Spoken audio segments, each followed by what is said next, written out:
Hello guys, today I'm going to tell you about that Venom token.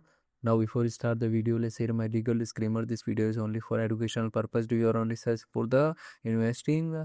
According to the white paper, Venom is a unique layer 0 and layer 1 network built on the mesh network technology, enabling it to host large scale national and international platforms such as stablecoins, CBDCs and RWAs. This is made possible by its exponential scalability and efficiency.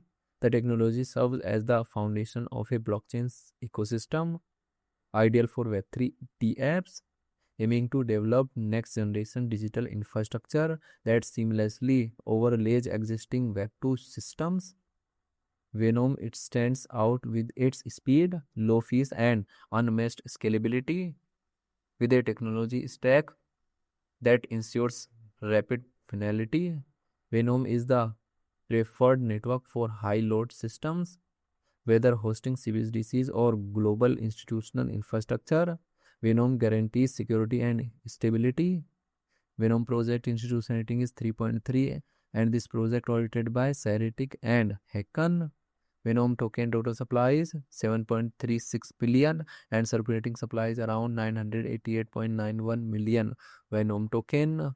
Venom token is listed on Gate.io, KuCoin, MEXC, CoinDCX, WazirX and other exchanges. If I share my opinion with you, then this project up to 75% chances that it is a legit or good project. So guys, don't take my opinion as a financial advice. Do your own research for the investing. Thanks for watching.